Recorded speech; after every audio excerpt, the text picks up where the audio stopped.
सलाम Pakistan, welcome to चाय toaster host. मेरा नाम है रूज अब्बास। आई होप कि आप सब लोगों का रोज़ा अच्छा गुजर रहा होगा। मेरा भी आज कुछ अच्छा गुजर ही रहा है।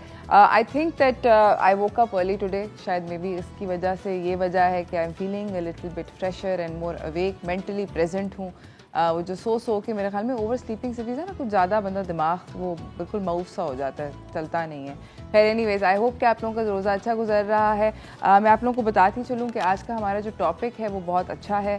आज हम बात करेंगे कि सच्चाई और ऑनेस्टी से जब हम लोग बात करते हैं, ऑनेस्टी जो है उसके अंदर कितनी ज़्यादा खूबसूरती है। सच बोलना कितना ज़्यादा आपको कितनी सारी परेशानियों से बचा लेता है।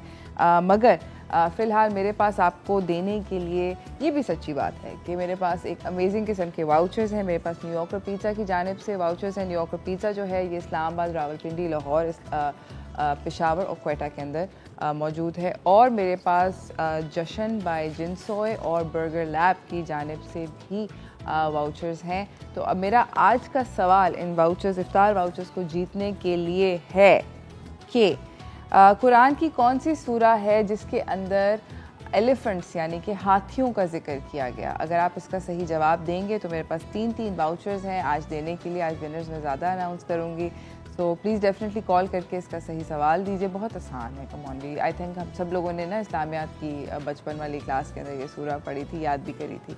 इसी के साथ मैं आप लोगों को बताती चलूँ कि मेरे पास एक अमेजिंग किस्म का गिफ्ट हैम्पर है और इसका सवाल ये है कि वो कौन सा मुल्क है जिसको हमने बहुत सारे दफ़ा टच किया है अपने रमज़ान अराउंड द वर्ल्ड वाले सेगमेंट के अंदर। हमने बार बार उस मुल्क की जानिब की कुकिंग वगैरह एक्सेट्रा करी है। तो इसका भी अगर आपने मुझे जवाब देना है तो कॉल करके मुझे ज़रूर जवाब दें, मुझे बताएं कि आपको वो कौन सा मुल्क है जहाँ बार बार हम लोगों ने जिसके खाने जहाँ के बनाए हैं।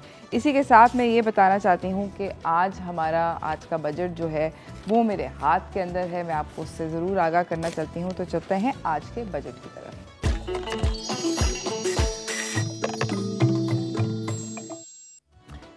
आज का हमारा बजट जो कमिश्नर कराची डिवीज़न के ऑफिस से निकलता है, प्राइस लिस्ट आती है। बेसिकली ये कमिश्नर कराची के ऑफिस निकालते हैं और उस प्राइस के ऊपर नीचे बेसिकली लगभग सब लोगों को रहना पड़ता है। बट आज का जो हमारे पास कराची का बजट है, केला जो है दर्जा अव्वल का वो है फ़ी दर्जन 118 रुपये किलो। सेब जो है गोल्डन वो है 153 रुपीज़ अ किलो। आड़ू बेहतरीन क्वालिटी का जो है वो है 113 रुपये किलो। बाय द वे आड़ू बेहतरीन क्वालिटी का आया नहीं है, आड़ू काइंड ऑफ लाइक कम सी कम सा kind of not so okay है। इसी के साथ जो खजूर है असील ईरानी वो है 183 रुपीज़ अ किलो। इसके साथ तरबूज जो है वो है 28 रुपीज़ अ किलो। खरबूजा जो है वो है 53 रुपीज़ अ किलो। खरबूजा महंगा है तरबूज से, ये भी होता है। और जो अमरूद हैं वो है 123 रुपीज़ अ किलो। अमरूद जो है वो कसूर के हैं, ये 123 रुपीज़ अ किलो हैं। और ये जो मैं आपको रेट बताती हूँ ये बेसिकली बाज़ार के फ़ी किलो के रेट्स होते हैं, मंडी के नहीं, ना बजट बाज़ार के। इसी के साथ सब्जियों की तरफ चलते हैं तो सब्जियों के अंदर आलू जो है दर्जा अव्वल का वो है 33 रुपये किलो। उसके बाद जो प्याज है बड़ी साइज़ की वो है 22 रुपये किलो। और इसके अलावा जो टमाटर हैं वो हैं 28 रुपये किलो। और इसके अलावा मिर्च जो है वो है 93 रुपीज़ अ किलो। लीमू जो है वो है 263 रुपीज़ अ किलो। टमाटर का इस वक्त सीज़न चल रहा है दोस्तों, तो प्लीज़ टमाटर जो है वो ख़रीदें। मगर मैं एक और आपको इंटरेस्टिंग बात बताना चाहती हूँ कि कुछ सब्ज़ियाँ सर्दियों की होती हैं, कुछ सब्ज़ियाँ नहीं होती। इस वक्त फूल गोभी जो है वो काफ़ी महंगी हुई है क्योंकि फूल गोभी एक्चुअली सर्दी की सब्ज़ी है। तो कोशिश ये किया करें कि सब्ज़ियों को और फलों को भी जितना आप सीज़न के अंदर खाएंगे, एक तो उसके नॉट जस्ट प्राइस पे फ़र्क पड़ता है बल्कि उसकी अफादियत में भी फ़र्क पड़ता है, बहुत ज़्यादा फ़र्क पड़ता है। मैं आप लोगों को जस्ट फॉर एग्ज़ाम्पल आपको बता रही हूँ कि फूल गोभी 53 रुपीज़ किलो चल रही है। वेरी एक्सपेंसिव, मतलब क्यों बढ़वाए, नहीं करेंगे। टमाटर ज़रूर लेकर आएँ, टमाटर्स को उसको अच्छे से स्टोर करें, पीसें, और जब आप पीसेंगे तो आप उनको बहुत आराम से स्टोर कर सकते हैं। लीमू जो हैं 263 रुपीज़ अ किलो, ये मुझे लगता है थोड़ा सा सही नहीं है ये वाला रेट। मैं हर दफ़ा ये बोलती हूँ कि मेरा नहीं ख्याल ये सही रेट है, बिकॉज जो सब्ज़ी वाले हैं वो इस रेट को ब्लेटेंटली डिसएग्री करते हैं। वो कहते हैं ये तो रेट ही नहीं है। दिल तो चाहता है कि ये कागज़ ऑफिस से चुरा के घर लेकर जाऊं और उनको दिखाऊं सब्ज़ी वाले भाई तुम गलत कर रहे हो, मगर ऐसा नहीं है, वो करते हैं। रेट ये नहीं है। फिर भी आप लोगों को बताती चलूं कि थिंग्स लाइक सब्ज़ी के अलावा मैं आप लोगों को सब्ज़ी के अंदर ही बताना चाहती हूँ, ये जो है लहसुन और अदरक, ये अदरक जो है वो बहुत महंगी होने वाली है। इस वक्त जो है लहसुन जो है देसी वो है 73 रुपीज़ अ किलो, जो चाइनीज़ वाला लहसुन है वो 148 रुपीज़ अ किलो। हाउएवर अदरक जो है वो है 253 रुपीज़ अ किलो। ठीक है, उसकी वजह मैंने आप लोगों को बताई थी ना, याद करें मैं कितनी सही साबित हुई। अभी और बढ़ेगी, अदरक के जो रेट हैं ये और बढ़ेंगे। इसकी वजह ये है कि जो फ्लडिंग हुई थी उसकी वजह से अदरक की जो लोकल जो फसल थी वो पूरी की पूरी तबाह हो गई थी हद तक, तो उसकी वजह से अदरक के जो रेट्स हैं वो बढ़े हैं और ये बढ़ते चले जाएंगे। अदरक और लाल मिर्च, ये दो ऐसी चीज़ें हैं जिनके रेट्स जो हैं वो बहुत ज़्यादा बढ़ेंगे because of the flooding that happened last year. खैर आई होप कि इस साल की जो क्रॉप है वो बच जाए, उससे शायद रेट्स जो हैं उनके अंदर थोड़ी सी बेहतरी आ जाए। इसी के साथ नाज़रीन मुझे जाना है एक छोटी सी ब्रेक की तरफ। ब्रेक से वापस आएंगे आपको अपने अगले में, अच्छा सॉरी अभी हम ब्रेक पे नहीं जा सकते, सॉरी। मैं दोबारा से आपको अपना आज का सवाल पूछना चाहती हूँ। अगर आज का सवाल का आप सही जवाब देंगे तो मेरे पास मज़े मज़े के इफ्तारी के वाउचर्स हैं। और आज का सवाल ये है कि कुरान की कौन सी वो आयत है जिसके अंदर हाथियों का बार बार जिक्र किया गया है। हाथियों का जो जिक्र किया गया है कुरान की कौन सी आयत है, प्लीज़ आप मुझे उसका जवाब दें तो मैं आपको ज़बरदस्त किस्म के इफ्तारी के बावजूद, जो कि बेसिकली पाकिस्तान के तकरीबन हर शहर को टारगेट करते हैं, तो मैं आपको वाउचर दूंगी। इसके अलावा हमारा जो आज का टॉपिक है वो है the beauty of being honest, यानी कि सच्चाई के अंदर क्या खूबसूरती है और कितनी हम अपने आप को कितनी चीज़ों से बचा सकते हैं। इसके ऊपर बात करेंगे अपनी अगली मेहमान से जो कि आ चुकी हैं, हम आपको मिलवाएंगे उनसे और इस सब्जेक्ट के ऊपर और फर्दर बात करेंगे। मुझे आप ज़रूर कॉल कीजिएगा। जा रहे हैं इस वक्त छोटी सी ब्रेक की तरफ, ब्रेक से वापस आएंगे, बातचीत को जारी रखेंगे, कहीं ना जाइएगा।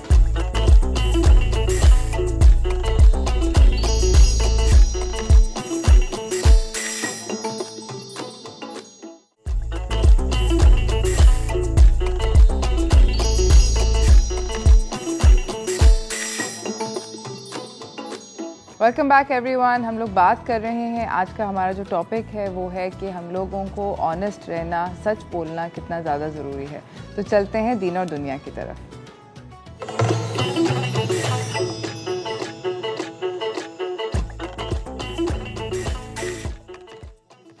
हमारे साथ हमारी अगली मेहमान जो है वो आ गई हैं। इनका नाम है डॉक्टर ज़ुनैरा अंबर, ये रिलीजियस स्कॉलर हैं।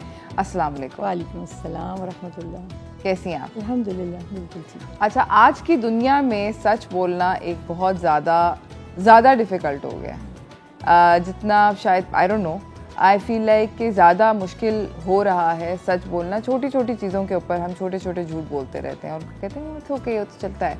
तो क्या वो चलता है? बिस्मिल्लाहिर्रहमानिर्रहीम। बिल्कुल ठीक आपने कहा है कि डे बाय डे झूठ मिजाज का हिस्सा बन गया है और हमें ऐसा लगता है कि इसके बगैर काम नहीं चलेगा। इसका रीज़न यही है कि हम में से हर शख्स अपनी रिस्पॉन्सिबिलिटी पूरी नहीं कर रहा।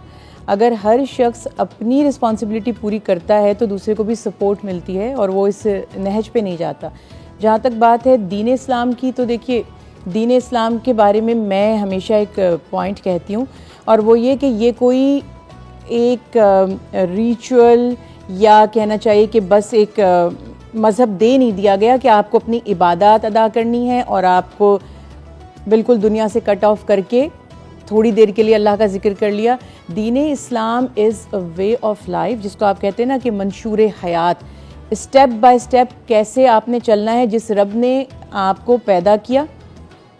बस सिंपल सी एग्जांपल, आज कोई भी मशीन ख़रीद के लाते हैं, मैनुअल साथ होता है उसके, और वो जिसने मशीन बनाई है उसी को पता है कि ये मशीन ऑपरेट कैसे करेगी, क्या काम आप करेंगे तो गलत हो जाएगी, उसकी एफिशिएंसी इफेक्ट हो जाएगी, क्या करेंगे तो बेहतर रिजल्ट आएगा। तो ह्यूमन बॉडी और जो ह्यूमन बीइंग हम लोग एक मशीन की तरह हैं जिसको अल्लाह सुब्हानहू तआला ने तख्लीक फरमाया और उसी ने एक मैनुअल साथ दे दिया कि ये किस तरह ऑपरेट होगी तो ये सक्सेसफुल रहेगी या ये सही चलेगी, और जिसको हम कहेंगे कुरान पाक। कुरान पाक is not such a book of religious practices, ये एक पूरा लाइफ का स्टाइल है कि आपने उठना कैसे, बैठना कैसे है, आपकी हेल्थ कैसी है। जो भी रियल लाइफ में हम सोचते हैं ना कि मुझे बात कैसे करनी है तो मेरा लोगों में अच्छा इंप्रेशन बने, मुझे नज़र कैसे आना है तो लोग मुझे पसंद करें, मैं कैसे कारोबार करूं तो मेरा कारोबार सक्सेसफुल हो जाए। इवन हर चीज़ बेस्ट आप चाहते हैं आपको कुरान पाक से ही मिलेगी। पहले हमें अपने माइंड में ये बात बिठानी पड़ेगी। अब आप एक सिंपल एग्जांपल ले लीजिए कि कुरान पाक की आयत मुबारक है कुल्लु नफ्सिन बिमा कसबत रहीनतुन, कि हर शख्स जो कमाएगा उसकी जान उसके एवज गिरवी है। यानी हम जो कुछ भी करेंगे हमारी अपनी ज़िंदगी भी, अक्सर उलमा से आपने सुना होगा कि आखिरत पर रिफ्लेक्ट होता है। मैं कभी भी ये पॉइंट नहीं कहती हूँ, मैं कहती हूँ दुनिया पर भी होता है और आखिरत पर भी। यानी अगर आप जैसी भी ज़िंदगी बसर कर रहे हैं आपका दुनिया और आखिरत दोनों में उसके नताइज नज़र आते हैं। और दीन इस्लाम ने हमें एक जो बेस्ट उसूल दिया है from the beginning till and, वो है honesty. Honesty is the best policy. और रसूल अल्लाह सल्लल्लाहु अलैहि वसल्लम की तो ज़ात मुबारका उस वक्त जब आपने ऐलान नबूवत भी नहीं फरमाया था तो वो सादिक और अमीन यानी दयानतदार के नाम से मशहूर थे। एब्सोल्युटली, आप बिल्कुल वाकई में थे। और बेशक हम लोग इस बारे में थोड़ी सी और बातचीत करेंगे, मगर इस वक्त जा रहे हैं छोटी सी ब्रेक की तरफ। ब्रेक से वापस आएंगे, अपनी गुफ्तगू को आगे लेकर बढ़ेंगे, कहीं ना जाइए।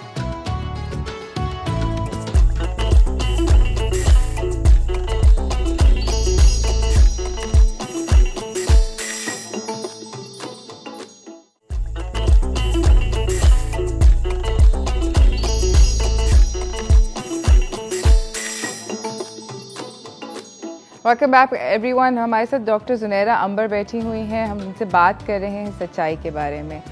झूठ बोलना, डॉक्टर साहबा ये बताएं कि क्या गवाही में या मजाक में कहाँ पर गुनाह कबीरा वो बन जाता है? रसूल अल्लाह सल्लल्लाहु अलैहि वसल्लम ने फरमाया कि सच नेकी है और नेकी जन्नत की तरफ ले जाती है, और झूठ बदी है और गुनाह जहन्नुम में ले जाता है। दीन इस्लाम में यूँ तो बिल्कुल क्लियरली मना किया गया है कि झूठ नहीं बोलना और मजाक में भी नहीं बोलना। लेकिन कुछ सिचुएशंस ऐसी हैं जहाँ किसी की जान, किसी का माल, किसी की इज्जत बचानी है या दो लड़ने वालों में सुलह करानी है, उस सूरत में सिर्फ अलाउ किया गया कि आप बात को थोड़ा ट्विस्ट कर लें। या जैसे अब किसी की दो लोगों की लड़ाई है, वो बहुत नफरत कर रहे हैं आपस में और आप एक उनको सुलह उनमें करवाना चाहती हैं। आपने एक से जाके कहा कि वो तो बहुत अफसोस कर रहा है बंदा, वो तो आपको बहुत पसंद करता है, आपका दोस्त है, आपका भाई है, या मियाँ बीवी में सुलह करानी है, सेम एज आप ये कह सकते हैं कि नहीं वो तो आपके बारे में बहुत ज़्यादा उसके दिल में अच्छे ख्यालात हैं, जबकि नहीं हैं। उसने एक पर्सन ने आपके सामने आके बुराई की है, लेकिन आप क्या नहीं, वो तो आपकी तारीफ़ कर रहा था। इससे उसकी नफ़रत कम होगी और उनकी सुलह हो जाएगी। या किसी की जान बचानी है, किसी का माल बचाना है, उस सूरत में अदरवाइज़ दीन इस्लाम में मजाक में भी, हदीस मुबारक आपने फरमाया मैं मजाक भी करता हूँ, यानी सेंस ऑफ ह्यूमर भी था अल्लाह के हबीब ने, लेकिन फरमाया मैं मजाक में भी सच ही कहता हूँ। तो झूठ मजाक में भी बोलना हमें अलाउ नहीं है। अच्छा, मुझे ये बताएं कि झूठ बोलने के नुकसानात क्या होते हैं? झूठ बोलने से हम अपने आप पे जनरली क्या नुकसानात होते हैं, दुनिया में भी और आखिरत में भी? आपने सबसे बड़ी तो बात ये हो गई कि इतनी सख्त इसके बारे में हुक्म है लानतुल्लाह अलल काज़िबीन, कि अल्लाह सुब्हानहू तआला फरमाते हैं कि अल्लाह सुब्हानहू तआला की तरफ से, जिसको ये लानत की टर्म, चूँकि मैं फ़र्स्ट टाइम आपके टेलीविज़न से ये जुमला यूज़ कर रही हूँ तो मैं ज़रा सा क्लियर कर दूँ कि लानत के मायने है रहमत से दूरी। मतलब ये कोई अब्यूसिव लैंग्वेज नहीं है, इसका मतलब है रहमत से दूर हो जाता है वो शख्स। तो मैं अब इसको ट्रांसलेट करती हूँ कि अल्लाह सुब्हानहू तआला ने फरमाया अल्लाह की रहमत से दूर हो जाते हैं वो लोग जो काज़िब हैं, झूठ बोलने वाले हैं। अल्लाह के यहाँ रहमत से दूर हो गए तो कुछ भी नहीं बचा, क्योंकि इवन हम अपने नेक आमाल के बावजूद भी अल्लाह की रहमत से ही जन्नत में जाएंगे। दुनिया में वो ट्रस्ट वर्दी नहीं रहता, उसकी बात का एतबार नहीं रहता। और इस्लामी फ़िक़्ह के मुताबिक, जो इस्लामिक जुरिस्प्रूडेंस है उसके मुताबिक, जिसने कभी एक बार भी झूठ बोला है और आपको पता है कि उसने झूठ बोला था, उसकी शहादत यानी उसकी गवाही एज ए विटनेस उसको आप कभी भी रिकमेंड नहीं कर सकते। चांद देखने के मैटर हों, कोई और मामलात हों, कोई हदीस नरेट होती है तो ये देखा जाता है कि इस शख्स ने अगर एक दफ़ा भी झूठ बोला है, उसकी बताई हुई हदीस मुबारक भी काबिल एतबार नहीं रहती। और ऐसे दुनिया में भी होता है कि आपका एतबार ख़त्म हो जाता है। वो जो स्टोरी थी, वो जो आदमी हर वक्त कहता था शेर आ गया है, शेर आ गया, बिल्कुल। तो एंड ऑफ द डे आप सच भी कह रहे होंगे तो लोग कहेंगे इसकी झूठ की ही आदत है, तो क्रेडिबिलिटी आपकी टोटली ख़त्म हो जाती है और आखिरत भी तबाह हो जाती है। हमारे साथ एक कॉलर है मिसेस शफीक कराची से। अस्सलाम वालेकुम। हेलो, ओके, लाइन ड्रॉप हो गई। अच्छा, मैं अब आपसे ये पूछना चाहती हूँ कि बहुत सारे वाइट लाइज लोग बोलते हैं, तो कहाँ कहाँ पर झूठ बोलना, आपने हमें ये तो बता दिया कि कहाँ कहाँ पर झूठ बोलना नॉट जायज़ but you know acceptable, allowed है, बट बहुत सारे वाइट लाइज होते हैं जिनको हम झूठ नहीं कंसिडर करते। क्या हर चीज़ को बिल्कुल स्टार्टली बयान करना चाहिए? देखिए, इसमें बड़ी ज़बरदस्त स्ट्रैटेजी है। मैं अक्सर अपने स्टूडेंट्स को भी कहती हूँ, अगर आप कुछ बताना नहीं चाहते जी और या आप समझते हैं कि इसके बताने से कुछ प्रॉब्लम्स क्रिएट हो जाएंगे, तो it's better to be quiet rather than telling lie, क्योंकि फिर तो आप लायर बन गए ना। देखिए, इतनी हमें अपने अंदर हिम्मत पैदा करनी पड़ेगी कि हम ये कहें कि मैं ये वो मैटर है जिसके ऊपर बात करना नहीं चाहता, I am sorry, I do not want to discuss about this, या मतलब इतना हमें करना पड़ेगा। क्यों? क्योंकि झूठ भी तो आप उसके डर से ही बोल रहे हैं ना, कि मैं इसको सच ना बताऊं तो झूठ बता दूं, क्योंकि आपके अंदर इतना हौसला नहीं है कि आप उसको ये कह सकें कि मैं नहीं इस टॉपिक पे बात करना चाहता।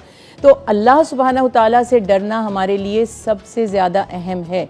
और सबसे बड़ी बात फिर वो दुनियावी एतबार से अगर आप कहेंगे तो आप अपनी शख्सियत को क्यों मस्क करेंगे, आप अपने आप को क्यों चेंज करेंगे लोगों के लिए? तो जहां आपको लगता है थोड़ी सी बात को, जिस तरह मैं एक एग्जांपल देती हूँ, एक सहाबी जिहाद पर जा रहे थे और उनका बच्चा बहुत सख्त बीमार था, उसको बहुत तेज बुखार था। तो जब वो पूछने के लिए आए अपनी बीवी से कि अब बच्चे की हालत कैसी है, तो बीवी ने कहा कि अब वो बहुत सुकून में है। तो वो चले गए, लेकिन वो बच्चा, उसकी डेथ हो चुकी थी, वो बच्चा इंतकाल कर चुका था। अब इन्होंने ये बात इसलिए कही कि अगर मैंने उन्हें बता दिया तो वो जिहाद पे जाएगा तो उसके माइंड डाइवर्ट ना हो जाए, वो उस दुख के साथ ना जाए कि वो अच्छी तरह अपनी रिस्पॉन्सिबिलिटीज पूरी ना कर सके। एक तो इसलिए ये कहा, दूसरा अगर देखा जाए तो मौत तो सुकून है ना मरने वाले के लिए। तो इस तरह से कभी आप बातों को थोड़ा सा दूसरे अंदाज में, जैसे अल्लाह के हबीब ने एक दफ़ा फरमाया सल्लल्लाहु अलैहि वसल्लम, एक खातून कहने लगी कि मेरे लिए दुआ कीजिए मैं जन्नत में जाऊं। आपने फरमाया बूढ़ियां तो जन्नत में नहीं जाएंगी। तो वो एकदम से सैड हो गई, अफसुर्दा हो गई। आपने फरमाया परेशान मत हो, इसलिए कि उनको पहले जवान कर दिया जाएगा। तो यही बात है कि बात को किस अंदाज से आपने कहा, थोड़ा सा फितने फसाद को रोकने के लिए, क्योंकि हम सब समझते हैं आज हम जिन सूरत हाल में हम हैं, हर जगह पर ब्लंटली सच बोल देने से फितना और फसाद पैदा हो सकता है। तो वहाँ खामोश रहिए या बात को किसी ऐसे अंदाज से कर दीजिए कि झूठ भी ना लगे और बात मुद्दा आपका बयान भी हो जाए और फितने से बात। आपने फितने की बात करी, अब मुझे ये बताएंगी आपके शादी के अंदर मियाँ बीवी से और बीवी मियाँ से कितना एक सच बोलना चाहिए? मगर साथ साथ हमारे पास एक कॉलर है, मिसेस शफीक। अस्सलाम वालेकुम। हेलो अस्सलाम वालेकुम। वालेकुम अस्सलाम जी, मेरी कॉल ड्रॉप हो गई, मिसेस शकील बात कर रही हूं। कोई मसला नहीं, कैसी हैं आप? जी बस आपका शो मुझे बहुत पसंद है, आपके गेस्ट और आपका टॉपिक बहुत अच्छा होता है हमेशा की तरह, आज का भी, और आपके सवाल का जवाब भी दूंगी। मैम मैं ये जो आपने सूरत पूछी है कि कौन सी सूरत में हाथी का जिक्र है, तो सूरत अम्मा पारा 30वें पारे में सूरह फील में इसका जिक्र है। अलम तरा कैफा फाला रब्बू का भी असाबुल फील। ठीक है, बहुत बहुत शुक्रिया, थैंक यू। और आपका शो मुझे बहुत पसंद है ma'am, thank you so much for calling Mrs Shafiq. आपने कभी झूठ बोला अपने हस्बैंड से? मैंने नहीं, जब कोई जरूरत पड़ती है तो थोड़ा बहुत तो चलता है, लेकिन मैं ज्यादा झूठ नहीं बोलती। हम इसी के ऊपर आज बात कर रहे हैं। मुझसे कोई गलती हो जाए, घर में कोई चीज मुझसे टूट जाए या कुछ और नुकसान हो जाए, तो गुस्से का ये बहुत तेज है, तो मैं थोड़ी एहतियात करती हूँ। फिर मैं थोड़ा सा कि वो बच्ची ने तोड़ दिया था और पता नहीं चला मुझे पता नहीं, इस तरह बस थोड़ा बहुत कर लेती हूँ, जिसमें वो गुस्सा ना हो, घर में शोर शराबा ना हो, ये हाइपर बहुत जल्दी हो जाते हैं। वरना वैसे अल्हम्दुलिल्लाह मैं झूठ नहीं बोलती, कोशिश तो यही होती है। अमेजिंग, बहुत अच्छी बात है मिस शफीक, बहुत बहुत शुक्रिया आपका कॉल करने का।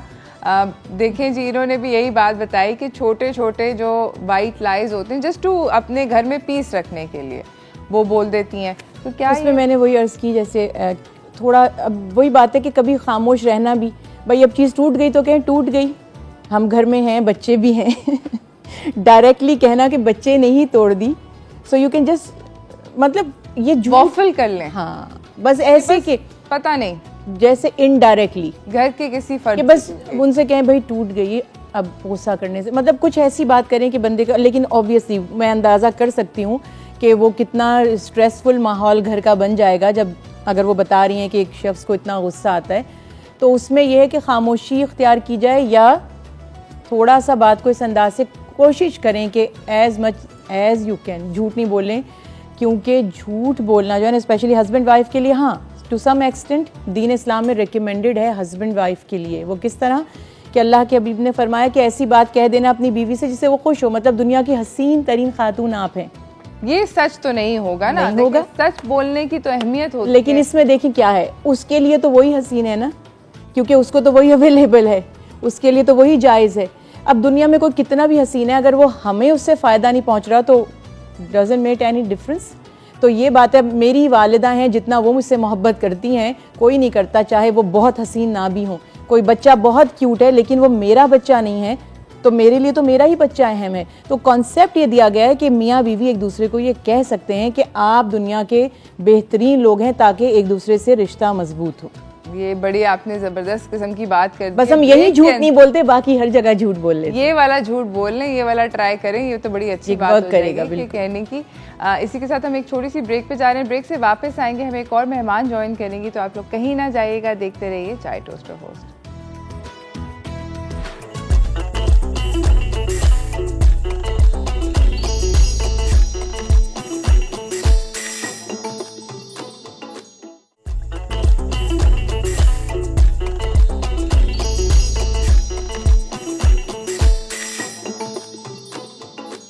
अल्लाहुम्मा सल्ली अला सय्यदिना व मौलाना मुहम्मद। अल्लाहुम्मा सल्ली अला सय्यदिना व मौलाना मुहम्मद व अला सय्यदिना अली व सय्यदतिना व सय्यदतिना ज़ैनब व सय्यदिना हसन व सय्यदिना हुसैन व अला आलिहि व स्वहबिहि व बारिक व सल्लिम।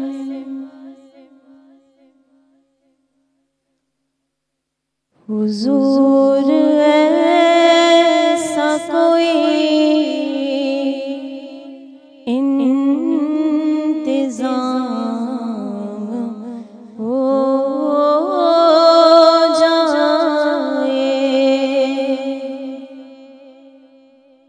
हुजूर ऐसा कोई इंतज़ाम हो जाए।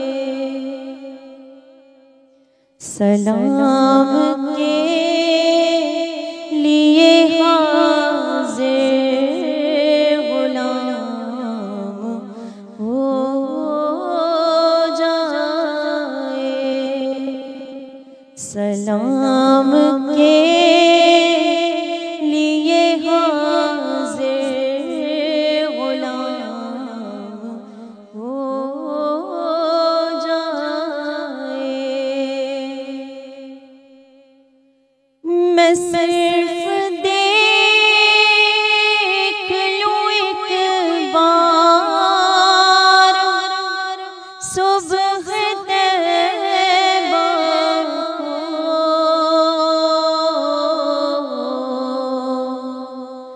बला से फिर मेरी दुनिया में शाम हो जाए। बला से फिर मेरी दुनिया में शाम हो जाए। तजल्लियात से भर लूं मैं अपना कासाए जहां,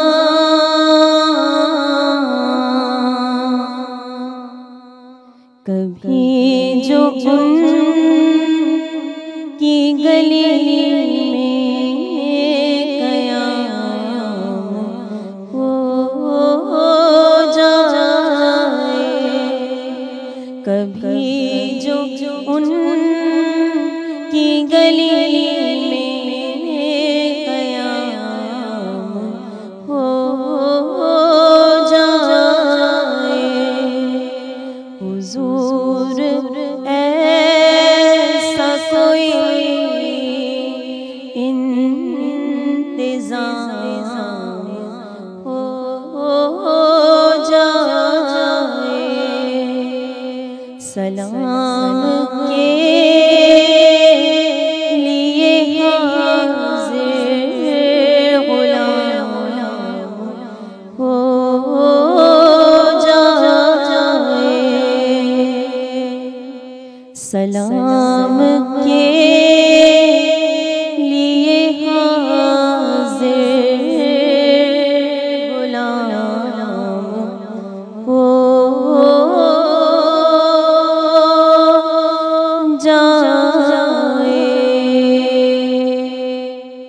That was amazing. इसी के साथ नाज़रीन मैं आपको बताती चलूँ, ये खूबसूरत नात जो पढ़ी है ये राबिया अदनान ने पढ़ी है। अस्सलाम वालेकुम, कैसी हैं आप? ठीक ठाक। राबिया, हम लोग बात कर रहे थे सच बोलने की एंड अभी एक काफ़ी हमने एक डेलिकेट पहलू पर बात करी, जहाँ पर हम बात ये कर रहे थे कि मियाँ और बीवी के अंदर जो सच होता है वो बोलना कितना ज़्यादा ज़रूरी होता है। मिसेस उनका भी फ़ोन आया था, तारिक का भी फ़ोन आया था, मिसेस शफीक का। मैं ये जानना चाहती हूँ कि घर के अंदर, हाउस होल्ड के अंदर अपने बच्चों को सच बोलना, क्योंकि अक्सर बच्चे माँ बाप की उससे डर के नहीं बोलते सच, तो कितना ज़्यादा ज़रूरी है? जी देखिए, बच्चों के लिए बेसिक पॉइंट यही है कि छोटी उम्र से ही तरबियत उनकी शुरू होती है। और नबी करीम सल्लल्लाहु अलैहि वसल्लम जिनका लक़ब सादिक़ और अमीन था, और वो लक़ब उन्हें कुफ़ार ने दिया था जो कि उससे सबसे बड़े दुश्मन थे। बच्चों से सच बोलना इतना ज़्यादा ज़रूरी है कि उनको मजाक में भी, जैसे हम कह देते ना, ये बड़ा पुराना सा जुमला है कि फ़ोन उठाया और कह दिया कि कह दीजिए घर पर नहीं हूँ, या डोर पर कोई आया है तो बता दें कि हम घर पर नहीं हैं। तो ये बच्चा लर्न कर रहा है, और आप ये देखते हैं कि action speaks louder than words. आप उसको बता रहे हैं बेटा सच बोलना बहुत अच्छी बात है, झूठ नहीं बोलना चाहिए, लेकिन आप उसको झूठ सिखा रहे हैं। दूसरी बात ये कि बच्चे से इतना ज़बरदस्त कोऑर्डिनेशन रखें, उसको ये ट्रस्ट दें कि कुछ भी हो जाए सच बोलो, और उसको उसका मतलब थोड़ा सा मार्जिन दें। अगर सच बोल दे तो उसको सख्ती ना करें उस पर, ताकि वो डिस्करेज होकर झूठ बोलना ना शुरू कर दे। थैंक यू सो मच, ये क्या अमेजिंग बात थी। इस गुफ्तगू को हम जारी रखेंगे ज़ुनैरा के साथ, और हम राबिया को भी कहीं नहीं जाने देंगे। छोटी सी ब्रेक पे जा रहे हैं नाज़रीन, ब्रेक से वापस आएंगे, इस गुफ्तगू को जारी रखेंगे, कहीं ना जाइएगा।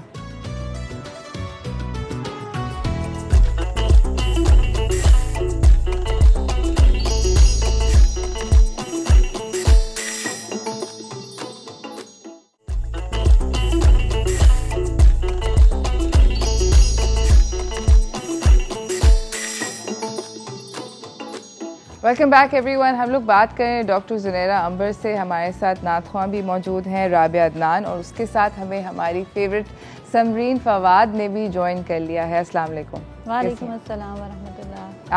आप सुन रही थी हमारी क्या डिस्कशन हो रही थी? बिल्कुल मैं सुन रही थी, है ना? बहुत अच्छा डिस्कशन हो रहा है।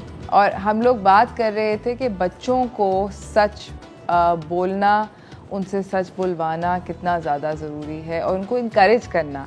तो अब मैं आपने बहुत अच्छी बात करी कि बच्चों को, अगर बच्चे ने झूठ नहीं बोला और सच बोल दिया और कुछ गलती का इतराफ़ कर लिया, तो उसको ज़रा थोड़ा इनकरेज करें कि बड़ी अच्छी बात है, इट्स ओके, कुछ नहीं होता, थिंग्स हैपन, गिर जाती हैं चीज़ें, टूट जाती हैं, ख़राब भी हो जाती हैं, इट्स फाइन, मार्क्स भी बुरे आ जाते हैं, बिल्कुल। बट वैसे इसके अलावा how to encourage them to be truthful? इसी तरीके से इनकरेज कर सकते हैं कि जब वो सच बोलें तो उनको हमेशा इसका इनकरेजमेंट करें, इसको अप्रिशिएट करें कि बेटा बहुत अच्छा किया, आपने सच बोला, आपसे ये काम हो गया, कोई बात नहीं, लेकिन असल जो चीज़ आपने इस वक्त मुझे खुश करने के लिए करी वो ये कि आपने झूठ नहीं बोला, और कभी झूठ नहीं बोलना। और आपको वो इंसिडेंट याद होगा शेख अब्दुल कादिर जिलानी का, कि जब वो बचपन में अपनी माँ ने उनको पढ़ाई के लिए भेजा था काफ़िले के साथ, वो बगदाद जा रहे थे और उनके पास 40,000 दिनार थे, और उन्होंने माँ ने अंदर सी दिए थे और कहा था लेकिन कभी भी झूठ नहीं बोलना। तो जब डाकुओं ने उनके काफ़िले को लूटा और उन्होंने उनसे पूछा, ऐसे ही बच्चा था, उससे कोई इतना ख़ास वो पूछ नहीं रहे थे, लेकिन उन्होंने फिर भी पूछा तुम्हारे पास कुछ है? उन्होंने कहा हाँ 40,000 दिनार। तो ये झूठ बोल रहा होगा। मैंने कहा नहीं मेरे पास है। तो डाकू इतना इम्प्रेस हुआ था इस बात से, उसने कहा तुम ना भी बताते तो मैं तुम्हें ना देता। उसने कहा मेरी माँ ने कहा था कभी झूठ नहीं बोलना। इतनी स्ट्रॉन्ग कैरेक्टर की माँ थी, उन्होंने अपने बेटे के अंदर इतना ज़्यादा ये सच का पहलू डाला कि वो डाकू जो है वो वापस मुसलमान हो गया। कहते हैं वो मुसलमान था, फिर इस दीन से हट गया था, लेकिन वो फिर दोबारा मुसलमान हो गया और उसने कहा मैं आइंदा अब किसी को नहीं लूटूंगा। एक बच्चे के सच से ये हुआ। तो वो सच का वाकई एक बहुत पावरफुल इम्पैक्ट होता है, हमें इसको कभी भी अंडर रूल नहीं करना चाहिए। अच्छा डॉक्टर सुनैया, मैं आपसे ये जानना चाहती हूँ कि हम लोग अपने बच्चों से अक्सर बोलते हैं कि फलाना बाबा आ जाएगा तुम्हें उठा लेगा अगर खाना नहीं ख़त्म किया, अगर सोए नहीं तो तुम्हें ये हो जाएगा, वो हम उनको डराते हैं। क्या इस तरह की बातें करनी चाहिए? देखिए ये तो मजहबी पॉइंट ऑफ व्यू से भी हरगिज़ अलाउड नहीं है और medical point of view psychologically भी बहुत गलत हैं। बच्चे के दिमाग में किसी भी किस्म के फियर्स बिठा देना, आप उसको बताएं कि तुम खाना नहीं खाओगे तो तुम्हें ये न्यूट्रिशंस नहीं मिलेंगे, तुम वीक हो जाओगे, वो ज़्यादा इफ़ेक्टिव है क्योंकि वो देख रहा है कि मैं खाना खाऊंगा तो मुझे एनर्जी मिलेगी। तो किसी भी चीज़ से डराना, एक तो इवन बच्चे को आप दोज़ख से भी मत डराएं। और हम जो कहते हैं ना अल्लाह नाराज़ हो जाएंगे, अल्लाह ये करेंगे, मैं आपको क्विकली वाक़या शेयर करूं। हमारी इस्लामिक हिस्ट्री की टीचर ने ये बताया कि मेरी नवासी ग्रैंड डॉटर मेरे पास आई और कहने लगी कि नानी क्या अल्लाह मियाँ बहुत डरावने हैं? कहने लगी कि मैं चौंक गई। ला हौला वला कुव्वत। कहती हैं कि आप हर वक्त कहते हैं अल्लाह से डरो, अल्लाह से डरो। तो हम लोग इतनी मिस्टेक्स कर रहे हैं, यानी हम क्या किसी को ट्रेन करेंगे जबकि हम खुद ट्रेंड नहीं हैं। तो इस हिसाब से बच्चे के सामने किसी भी चीज़ का खौफ बिठाना, और स्पेशली जबकि वो झूठ भी हो।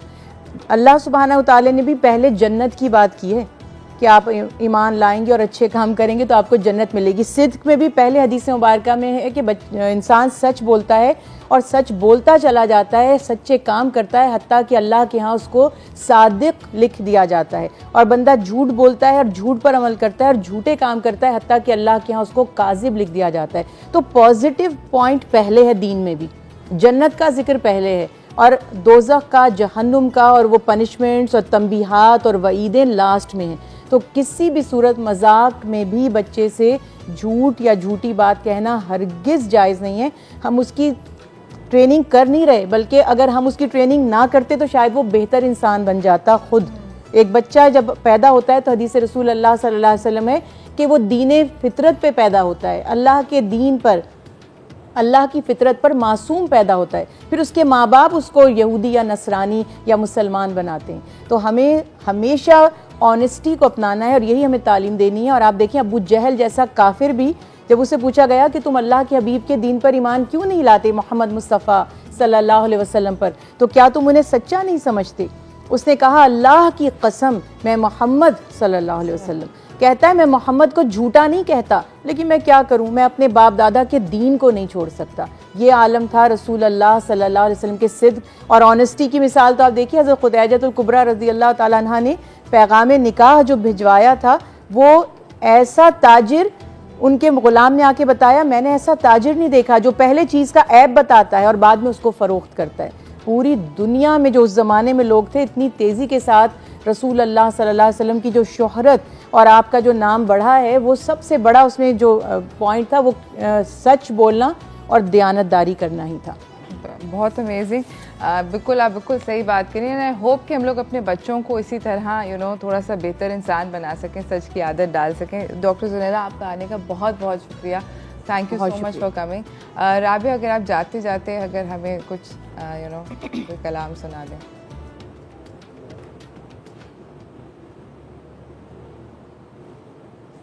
मदीने के वाली दो आलम के दाता, मदीने के वाली दो आलम के दाता, मेरी भी नजर सोए तैबा लगी है, मैं मोहताज हूँ एक निगाह करम की। मैं मोहताज हूँ एक निगाहे करम की, तुम्हारे करम से मेरी जिंदगी है, मदीने के वाली दो आलम के दाता, तुम्हारे ही टुकड़ों पे मेरा गुजारा, तुम्हारे दरबार का हूँ मैं मंगता, जो तुमसे न मांगूं तो फिर किससे मांगूं, जो तुमसे न मांगूं तो फिर किससे मांगूं, तुम्हारा तो सारा घराना सखी है, मैं मोहताज हूँ एक निगाहे करम की, मैं मोहताज हूँ एक निगाहे करम की, और हजारों ही मैं तैबा में जाकर शब रोज पीते हैं इरफां के सागर,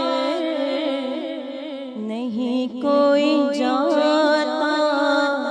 है तृष्णा सिकंदर, नहीं कोई जाता है तृष्णा सिकंदर, ये साकी कौसर की दरिया दिली है, मदीना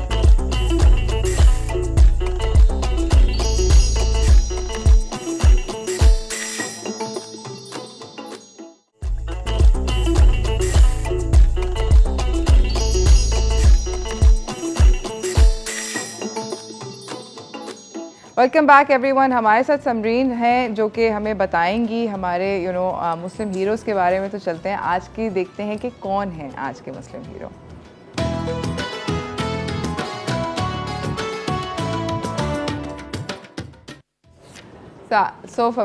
समरीन, आज हमारे मुस्लिम हीरो किसके बारे में हम बात कर रहे हैं? जी, लास्ट टाइम हमने पिछले हफ्ते हज़रत अबू बकर सिद्दीक़ रज़ी अल्लाह ताला अन्हु के बारे में बात की थी। तो उन्हीं की एक वो है फील्ड है जो हम भूल गए थे, और वहीं से हमारी आज की पर्सनैलिटी की बात शुरू होती है। वो ये कि अबू बकर ने बहुत अच्छी इन्वेस्टमेंट की आखिरत की, कि आज तक उनके अमल शुरू हैं। तो उसमें एक इन्वेस्टमेंट जिसका हमने जिक्र उस वक्त नहीं किया था टाइम की कमी की वजह से, वो ये था कि उन्होंने बहुत सारे ग़ुलामों को भी आज़ाद किया, और उनके जो आज़ाद किए हुए ग़ुलाम थे उस वक्त तो बहुत ही लाग़र और कमज़ोर थे कि मरने वाले जैसे होते थे। और उनके जो वालिद थे वो ये कहते थे, तुम इतने कमज़ोर लोगों को क्यों इतने पैसे दे के छुड़ाते हो, इससे बेहतर कि तुम कोई ताकतवर और अच्छे ग़ुलाम ख़रीदो। तो कहते थे कि मैं अल्लाह ताला के लिए ख़रीदता हूँ, अपने लिए नहीं ख़रीदता। तो हम देखते हैं कि उन्हीं में से एक ग़ुलाम जिनकी हम आज बात करेंगे, और उनकी जो खिदमात हैं इस्लाम के लिए उनको देखेंगे, और हम सब उनको बहुत अच्छी तरह से जानते हैं। उनका नाम बहुत ज़्यादा मशहूर है, लोग अपने बच्चों के नाम रखते हैं, मस्जिदों के नाम रखते हैं। तो हम आज बात करेंगे बिलाल इब्न रबाह रज़ी अल्लाह ताला अन्हु की। और हम ये देखते हैं कि वो एक ऐसे ग़ुलाम थे। बिलाल रज़ी अल्लाह ताला अन्हु की अर्ली लाइफ के बारे में लोगों को इतना मालूम नहीं है, और आज मैं थोड़ा सा उनके बारे में बताना चाहूँगी कि उनकी जो वालदा थी वो वाक़या फ़ील जब अब्रहा हाथियों का लश्कर लेकर के आया था उस वक्त आई थी हाथी के लश्कर के साथ, और उनकी वालदा हबशा की शहज़ादी थी। और उस वक्त जब ये जंग ख़त्म हुई, अल्लाह ने अबाबीलों को भेजा, और इस तरीके से जो है ये सब लोग नीस्तो नाबूद हुए। तो उसमें जो लोग बच गए उनको उन्होंने ग़ुलाम बना लिया, और इस तरह उनकी वालदा जो है वो मक्के में आ गई और ग़ुलामी की ज़िंदगी गुजारने लगी। वहीं इनकी एक अरब ग़ुलाम से शादी हुई, रिबाह से, और उसके बाद 10 साल के बाद, वाक़या फ़ील के 10 साल के बाद हज़रत बिलाल रज़ी अल्लाह अन्हु पैदा हुए। अच्छा, बिलाल रज़ी अल्लाह अन्हु बहुत फेवर्ड ग़ुलाम थे, वो नॉर्मल ग़ुलाम नहीं थे, वो बहुत स्किलफुल और बहुत इंटेलिजेंट ग़ुलाम थे, इसलिए उनको ऐसे लोगों के साथ रखा गया जो थोड़े रॉयल थे। तो उस वक्त हम देखते हैं कि मक्का में अबू जहल के बाद जो सबसे ज़्यादा इस्लाम दुश्मन सरदार कह लें था, वो था उमैया इब्न खल्फ। उमैया बिन खल्फ के वो ग़ुलाम बने और वो बड़े फेवर्ड थे, यानी कि उनको ऐसे पनिशमेंट्स नहीं मिलती जैसे आम ग़ुलामों को मिलती हैं। फिर हम लेकिन ये देखते हैं कि जब इस्लाम आया तो इस्लाम की दावत उनको किसी ने दी नहीं आकर के, उन्होंने सिर्फ उमैया बिन खल्फ से सुना कि इस तरीके से मोहम्मद का कोई नया दीन बता रहा है और वो कह रहा है कि एक अल्लाह एक है, अहदुन अहद। उनको वो अहदुन अहद दिल में रासिख हो गया। हम देखते हैं कि वो अहदुन अहद ले करके उन्होंने इसको अपने दिल में रासिख हो गया, उनके तौहीद का पैगाम, और उन्होंने कहा हाँ खुदा तो एक ही होना चाहिए, क्योंकि फितरत हमें यही कहती है कि खुदा एक ही है। और वो इस पैगाम को दिल में रासिख कर लेते हैं और फिर ज़ाहिर भी कर देते हैं। उनका मालिक उनको इतनी सज़ाएं देता है, आप समझें कोई 1 या 2 दिन की बात नहीं थी, कई महीनों बिलाल रज़ी अल्लाह ताला अन्हो को सहरा में लिटाया गया, तपती हुई रेत पर, बाज़ारों में उनको जो है खींचा जाता था कि उनकी पूरी जो दीवार ज़मीन होती थी उस पर खून की लाइनें बनी हुई होती थी, और उनके गले में डॉग कॉलर डाल दिया जाता था, और उनसे बच्चों से और वहाँ के जो आवारा लोग होते थे उनसे कहा जाता था इसके साथ जो दिल चाहे तुम्हारा तुम इसके साथ करो। और भूखा प्यासा रखते थे और मज़ीद टीज़ करने के लिए उनके सीने के ऊपर पानी छिड़कते थे, पिलाते नहीं थे। प्यासा भूखा दिनों और पानी का छिड़काव उनके सीने पे करते थे ताकि वो और ज़्यादा टॉर्चर हो। तो ये सब कुछ उनके साथ हो रहा था, और वो क्या कहते थे, वो कहते थे अहदुन अहद, एक अहद, अहदुन अहद, अल्लाह एक है एक। वो कहता था ला वल्लात और उज़्ज़ा, तुम बस इतना कह दो लात और उज़्ज़ा तो हम तुम्हें छोड़ देंगे। वो कहते थे अहदुन अहद, और ये कहते कहते वो शायद शहीद भी हो जाते और उनका यहीं पे चैप्टर क्लोज़ हो जाता। मगर अल्लाह ताला को इनका अहदुन अहद इतना पसंद आया कि उन्होंने हमारे लिए, उनके लिए इतनी आगे चीज़ें रख दी कि हम देखते हैं कि हज़रत अबू बकर रज़ी ताला अन्हु उनको आज़ाद करवाते हैं और फिर वो अल्लाह के नबी सल्लल्लाहु अलैहि वसल्लम की खिदमत में हाज़िर हो जाते हैं। फिर उनके साथ ही वो मक्के के सारा दौर गुजारते हैं, मदीना हिजरत करते हैं, और जब हिजरत करके मदीने आते हैं तो नबी सल्लल्लाहु अलैहि वसल्लम की बिल्कुल खिदमत में हमेशा हाज़िर रहते हैं, और फिर सबसे पहले मौज़िन रसूल बनते हैं सल्लल्लाहु अलैहि वसल्लम के। ख्वाब कोई और देखता है कि हमने अज़ान का ख्वाब देखा है, लेकिन अल्लाह के नबी सल्लल्लाहु अलैहि वसल्लम कहते हैं बिलाल को ये अल्फाज सिखाओ। हम ये सोचते हैं कि शायद इस्लाम रेसिज्म ख़त्म करने के लिए बिलाल की अल्लाह के नबी सल्लल्लाहु अलैहि वसल्लम ने बात की, लेकिन इस्लाम रेसिज्म के ख़िलाफ़ है, और इस्लाम तो ये कहता है कि जिसका तकवा ज़्यादा है अल्लाह के नज़दीक वो सबसे ज़्यादा ऊंचा है। और इसीलिए बिलाल रज़ी ताला अन्हु को अल्लाह ताला ने वो एज़ाज़ दिया कि वो पहले मौज़िन इस्लाम बने।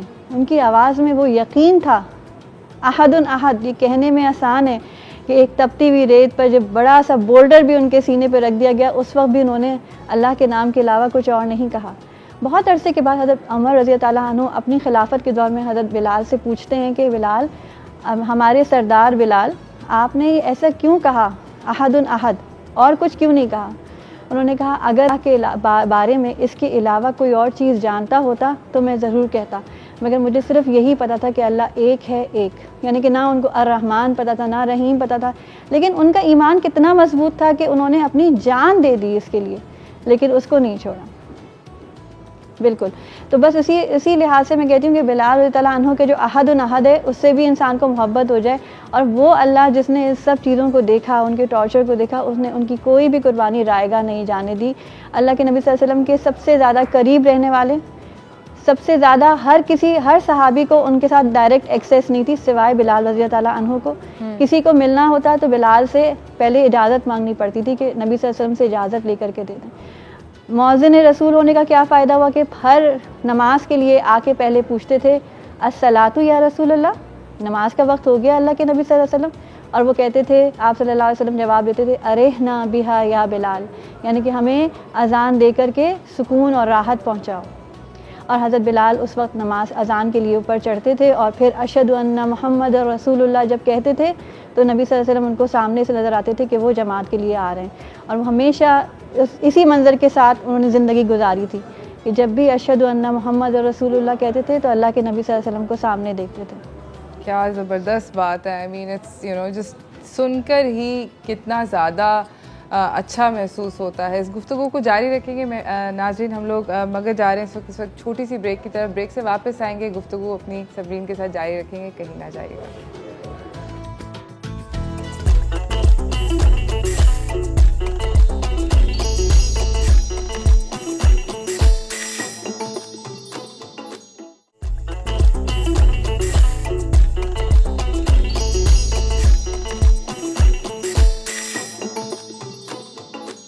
Welcome back everyone. हम लोग बात कर रहे हैं कि अपने हम हज़रत बिलाल की कहानी सुन रहे हैं समरीन से, मगर क्योंकि हम अपनी रिलीजन की बात कर रहे हैं तो एक चीज़ जो कि हमें वैसे भी करनी चाहिए और बच्चों को सिखानी चाहिए, हमारे रिलीजन के अंदर जो सफाई है उसको निस्फ़ ईमान कहा जाता है, उसको निस्फ़ ईमान का दर्जा दिया जाता है कि हमें साफ़ रहना है। उसके अंदर ऑब्वियसली साफ़ दिल से तो रहना ही है, स्पिरिचुअली भी साफ़ रहना है, मगर उसके अंदर अपने हाथों की हिफाजत और अपने आप को साफ़ रखना, अपने इर्द गिर्द के माहौल को साफ़ रखना, वो भी बहुत ज़्यादा ज़रूरी है। और उसके अंदर डेटॉल जो है वो हमारा बहुत अच्छा साथ देता है। हमारे पास डेटॉल का सर्फेस स्प्रे है जिससे आप अपनी सर्फेसेस को सॉफ्ट या हार्ड हो उसको सैनिटाइज़ भी कर सकते हैं और डिसइंफेक्ट भी कर सकते हैं। सॉफ्ट सर्फेस को अगर आप करना चाहते हैं, सॉफ्ट सर्फेस के मतलब ये जिस तरह कुशन्स हो गए, कर्टन्स हो गए, घर के अंदर बेड शीट्स हो गए, बेड स्प्रेड्स हो गए, उसके अलावा हार्ड सर्फेसेस जैसे कि किचन के काउंटर्स, टेबल्स, बाथरूम्स, कहीं कहीं पे भी जहाँ जहाँ आपको लगाना है आप वहाँ पर लगा सकते हैं।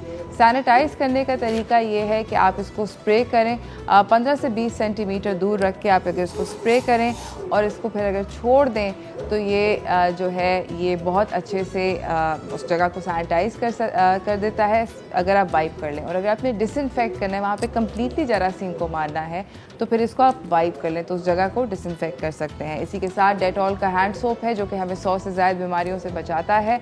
आप अपने आप को अपने घर में अपने बीमारी का अपने आप को बचाने के लिए अपने घर के अंदर जो प्रोटेक्शन का दायरा है उसको बड़ा करने के लिए अपने घर वालों को, अपने आप, हर किसी को कन्विंस करें कि अपने आप को साफ़ रखें और हाथ धोना उसके अंदर जो है वो सबसे पहली चीज़ है। इसी के साथ समरीन, आप भी अपने घर में आई एम श्योर अपने बच्चों को आजकल हाथ धुलवा रही होंगी। बिल्कुल बिल्कुल, है ना। हम सब ने अब अपनी एक आदत बहुत अच्छी तरह से डाली है कि अब हम कहीं भी बाहर से आते हैं हम लोग हाथ धोते हैं। अगर करीबी हाथ धोने की कोई चीज़ ना हो तो सैनिटाइज़ करते हैं, गाड़ी में, पर्स में, हर जगह सैनिटाइजर्स रखते हैं। ये एक हमारी लाइफ चेंजिंग एक ब्रेक थ्रू हुआ है, क्योंकि अब हमारे साथ एक और चीज़ आ गई है जिसको हमने अब हर वक्त अपने ख्याल में रखना है कि बीमारियां भी बहुत ज़्यादा फैलती हैं अगर हम अपना सफाई का ख्याल ना रखें। और कितनी फैंटास्टिक बात है। इसी के साथ हम बात कर रहे थे हज़रत बिलाल के बारे में कि उन्होंने इतनी सारी अमेजिंग चीज़ें करी। ऑनेस्टी के अंदर हज़रत बिलाल किस तरह कहाँ पूरे उतरे? हर जगह ही पूरे उतरे। आप देखें अल्लाह ताला के लिए उन्होंने अपनी क्या चीज़ उनके पास थी, एक अपनी जान ही तो थी, उसमें भी इतनी ऑनेस्टी थी कि उन्होंने कहा अहदुन अहद, एक तौहीद पे वो जमे रहे और शुरू से लेके आखिर तक जमे रहे। और उसमें उन्होंने इतनी ज़्यादा ऑनेस्टी दिखाई कि अपनी फ़ेथ को कभी नहीं छोड़ा।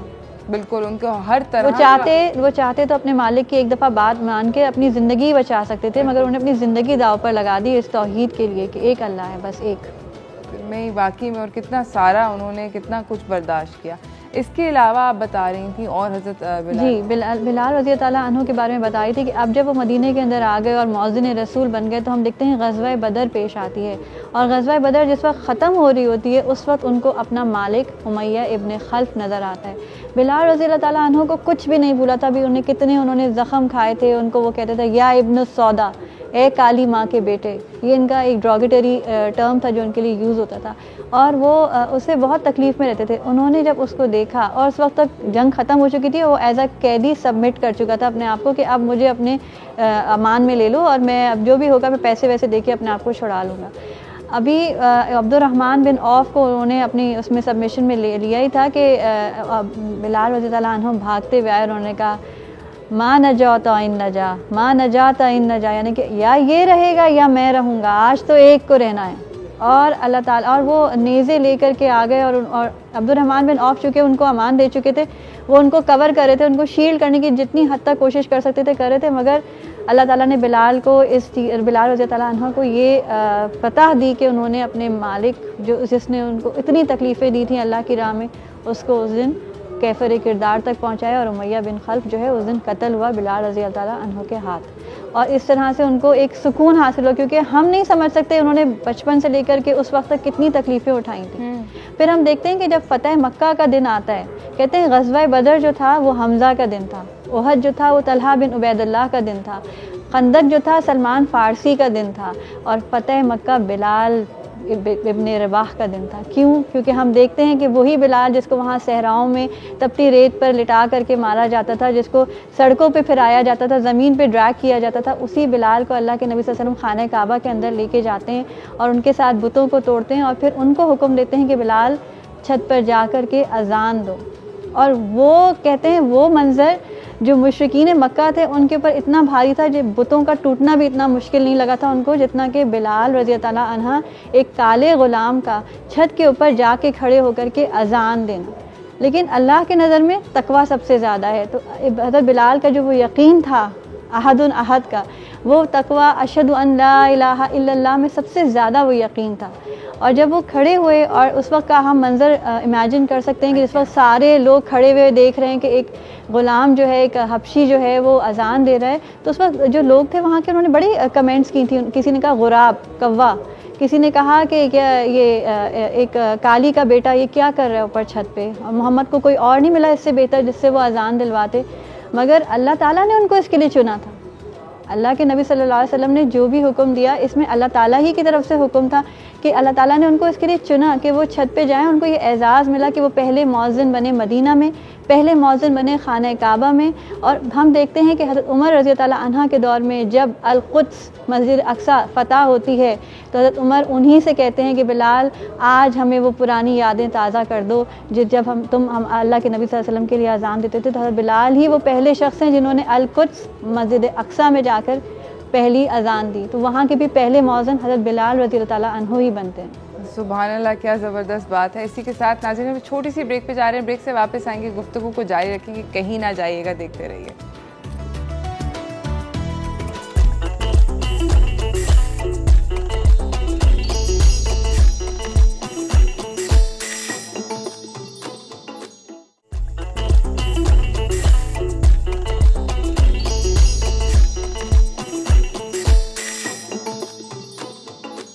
Welcome back everyone. हमारे साथ समरीन फवाद बारी बैठी हुई हैं, जे हमसे बहुत ज़्यादा अच्छी मज़ेदार इन्होंने हमें सुनाई हैं वो बातें हज़रत बिलाल की ज़िंदगी से, जो कि बहुत सारे लोगों को इंक्लूडिंग माई सेल्फ मुझे नहीं पता थी। जिस तरह ये अभी आपने बताया है कि जिस तरह उन्होंने मस्जिद अक्सा के अंदर पहली अजान देने का उनको क्रेडिट जाता है, ये बात मुझे नहीं पता थी। बस ये अल्लाह ताला ने जिसको अपने लिए अपने बंदों में से जिसको चुन लिया, और वो वाली बात है अल्लाह ताला के इश्क में वो मुब्तला थे तो अल्लाह ताला ने उनके इश्क का जो है उनको हर जगह जगह इज़्ज़त दी। और फिर मैं कहती हूँ सबसे ज़्यादा लकी पर्सन कि अल्लाह के नबी सल्लल्लाहु अलैहि वसल्लम की हर पर्सनल चीज़ के केयर टेकर वो थे। सफ़र में आप सल्लल्लाहु अलैहि वसल्लम के साथ, आप सल्लल्लाहु अलैहि वसल्लम का खैमा वो लगाते थे, आप सल्लल्लाहु अलैहि वसल्लम का सामान वो उठाते थे, आप सल्लल्लाहु अलैहि वसल्लम की जूतियाँ वो उठाते थे, आपका तकिया उनके पास होता था, आपकी हर चीज़, वज़ू का पानी उनके पास होता था, हर चीज़। आप सोचें कितनी ज़्यादा अल्लाह ताला ने उनको जब उन्होंने अपनी मोहब्बत दिखाई तो अल्लाह ताला ने उनको उसके बदले में कितना कुछ अता नहीं कर दिया। उनको दुनिया से कोई मोहब्बत नहीं थी, वो तो अल्लाह के ग़ुलाम थे, जो कहते हैं ना सही में ग़ुलाम। उनको देख के अंदाज़ा होता है कि वो ग़ुलामी क्या होती है। वो अल्लाह के नबी सल्लल्लाहु अलैहि वसल्लम के गेट घूमते थी, उनकी ज़िंदगी पूरी ज़िंदगी रोटेट करती थी कि अल्लाह के नबी सल्लल्लाहु अलैहि वसल्लम के साथ रहना है, उनकी खिदमत करना है, उनके घर वालों की खिदमत करना है, उनकी हर ज़रूरत को देखना है, पूरा करना है। अब सोचेंगे जब नबी सल्लल्लाहु अलैहि वसल्लम का इंतकाल हो रहा होगा, इस शख्स की जिसका इतना ज़्यादा अल्लाह के नबी सल्लल्लाहु अलैहि वसल्लम से एक बॉन्डिंग है, उसका क्या हाल होगा कि जब वो 5 वक्त की नमाज़ों के लिए आते और देखते कि अल्लाह के नबी सल्लल्लाहु अलैहि वसल्लम बीमार हैं, बुखार में, तो उनकी तकलीफ़ इतनी बढ़ जाती है। वो कहते हैं वाह हुज़्नी, कि इतना गम है, कहते क्या काश कि मैं इससे पहले मर जाता, काश कि मैं इससे पहले मुझे मौत हो जाती कि मैं देखता।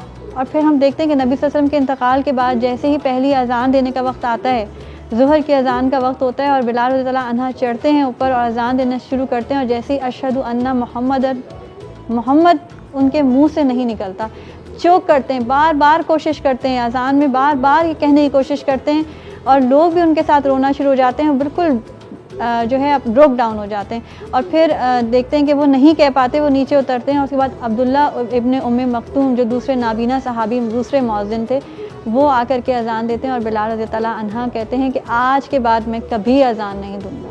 और अबू बकर रज़ी अल्लाह अन्हु के पास जाते हैं और कहते हैं कि आप मुझे जिहाद में भेज दीजिए, मैं अब यहाँ नहीं रहना चाहता। अबू बकर कहते हैं बिलाल मत जाओ, मुझे तुम्हारी ज़रूरत है, तुम मुझे अकेला छोड़ के ना जाओ इस वक्त। तो वो कहते हैं कि अगर आपने मुझे अपने लिए आज़ाद किया था तो फिर मुझे रोक ले, मुझे मैं जो आप कहेंगे मैं करूँगा, लेकिन अगर आपने मुझे अल्लाह के लिए आज़ाद किया था तो फिर मुझे जाने दें, मुझे यहाँ नहीं रहना, मुझे जिहाद पे भेज दें। तो फिर वो दमिश्क की तरफ चले जाते हैं और शाम में और जहाँ जहाँ जिहाद हो रहा होता है वहाँ चले जाते हैं। और सिर्फ एक दफ़ा और वो मदीना आते हैं कि जब नबी सल्लल्लाहु अलैहि वसल्लम उनको ख्वाब में आते हैं और उनको कहते हैं कि बिलाल ये कैसी खुश्की है, ये कैसा सूखापन है, तुम क्यों हमारी ज़ियारत को हमसे मिलने क्यों नहीं आते।